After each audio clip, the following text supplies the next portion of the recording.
Canto 3. Scarmages. And did you really walk, said I, on such a wretched night? I always fancied ghosts could fly, if not exactly in the sky, yet at a fairish height.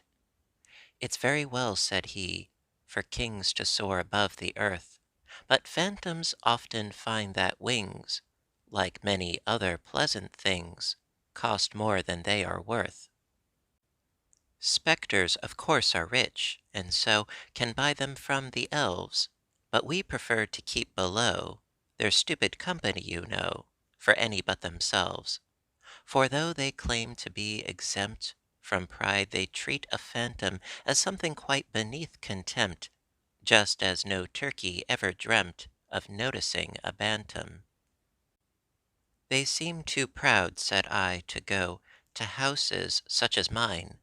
Pray, how did they contrive to know so quickly that the place was low, and that I kept bad wine? Inspector Kobold came to you, the little ghost began. Here I broke in, Inspector who? Inspecting ghosts is something new. Explain yourself, my man. His name is Kobold, said my guest, one of the spectre order. You'll very often see him dressed in a yellow gown, a crimson vest, and a nightcap with a border.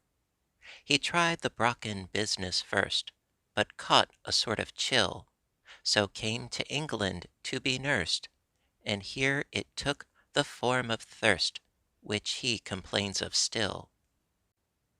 Port wine, he says, when rich and sound, warms his old bones like nectar, and as the inns where it is found are his especial hunting ground, we call him the Inspector. I bore it like a man, this agonizing witticism, and nothing could be sweeter than my temper till the ghost began some most provoking criticism. Cooks need not be indulged in waste, yet still you'd better teach them. Dishes should have some sort of taste. Pray, why are all the cruets placed where nobody can reach them? That man of yours will never earn his living as a waiter. Is that queer thing supposed to burn? It's far too dismal a concern to call a moderator. The duck was tender, but the peas were very much too old. And just remember, if you please, the next time you have toasted cheese, don't let them send it cold. You'll find the bread improved, I think, by getting better flour. And have you anything to drink that looks a little less like ink and isn't quite so sour? Then peering round with curious eyes, he muttered, Goodness gracious, and so went on to criticize. Your room's an inconvenient size. It's neither snug nor spacious.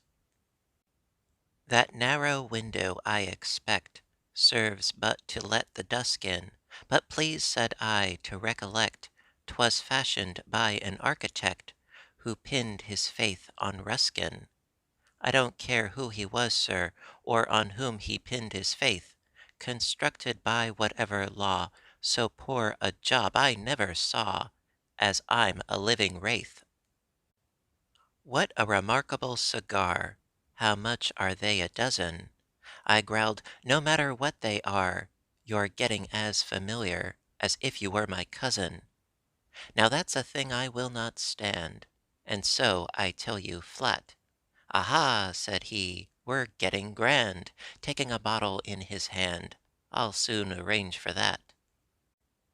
And here he took a careful aim, and gaily cried, Here goes. I tried to dodge it as it came, but somehow caught it all the same, exactly on my nose.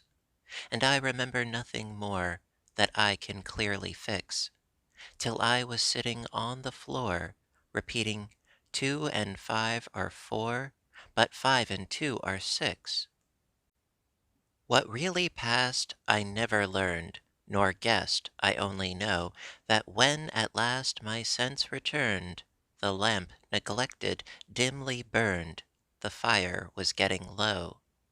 Through driving mists I seemed to see a thing that smirked and smiled, and found that he was giving me a lesson in biography, as if I were a child.